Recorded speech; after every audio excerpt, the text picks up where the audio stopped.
TDP అధినేత చంద్రబాబు మాట మీద నిలబడతారా? గతంలో చెప్పినట్లు సంక్రాంతికి ముందస్తుగా అభ్యర్థులను ప్రకటిస్తారా? ప్రతి ఎన్నికల్లో ఆఖరి నిమిషంలో నిర్ణయాలు తీసుకునే చంద్రబాబు ఈసారి ధైర్యం చేస్తారా? ఆయన ఎన్నికల వ్యూహం ఏంటి? ప్రస్తుతం టీడీపీ వర్గాల్లో ఇదే అంశం చర్చనీయాంశంగా మారింది.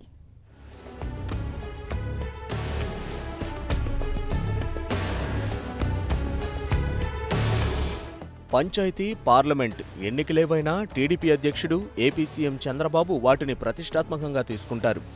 చిన్న పామునైనా పెద్ద కర్రతో కొట్టాలన్నట్టుగా రాజకీయ వ్యూహాలు రచిస్తారు.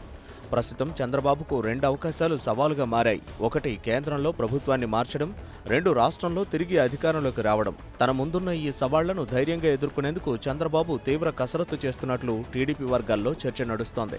ప్రస్తుతం ఉన్న ఎమ్మెల్యేల్లో చాలా మందిపై ప్రజల్లో తీవ్ర వ్యతిరేకత ఉంది. వారినే కొనసాగిస్తే ప్రజా తిరస్కారం తప్పదు. ఈ విషయాన్ని ముందే గ్రహించిన చంద్రబాబు పరిష్కార మార్గాలపై దృష్టి పెట్టారు. తెలంగాణలో శాసనసభ్యులపై కొంత వ్యతిరేకత ఉన్నా కేసీఆర్పై నమ్మకంతో ప్రజలు తిరిగి అధికారాన్ని కట్టబెట్టారు.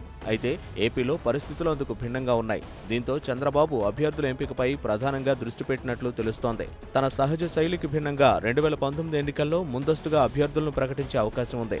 ఇప్పటికే ఈ విషయంపై చంద్రబాబు ప్రకటన కూడా చేశారు. అయితే ఆచరణలో ఇది ఎంతవరకు సాధ్యమన్న దానిపై అనుమానాలు వ్యక్తమవుతున్నాయి.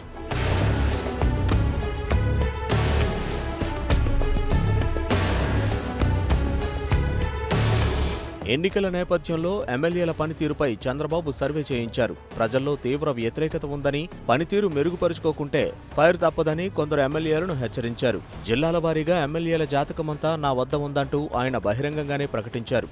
ఎమ్మెల్యేల ప్రోగ్రెస్ రిపోర్టును వడపోసిన చంద్రబాబు చివరకు 40 మందిని మార్చాలని నిర్ణయానికి వచ్చినట్లు తెలుస్తోంది. 40 మందిని మారిస్తే 40 మంది రెబల్స్ ను తయారు చేసుకున్నట్లే అనే విషయం బాబుకు తెలుసు. అయితే సుదీర్ఘ ప్రయోజనాల కోసం ఇది తప్పనిసరి. అభ్యర్థుల్లో కొంతమందిని ముందుగానే ప్రకటిస్తే కొంతవరకు జనాల్లోకి వెళ్లే అవకాశం ఉంటుందని చంద్రబాబు భావిస్తున్నట్లు టీడీపీ వర్గాలు చెబుతున్నాయి.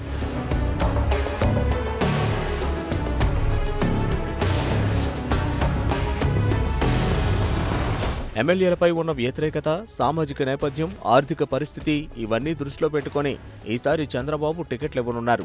ముందస్తు అభ్యర్థుల ప్రకటన అంటూ చేస్తే ఈ నెలలో 40 నుంచి 50 మందితో ఫస్ట్ లిస్ట్ ప్రకటించే అవకాశం ఉంది.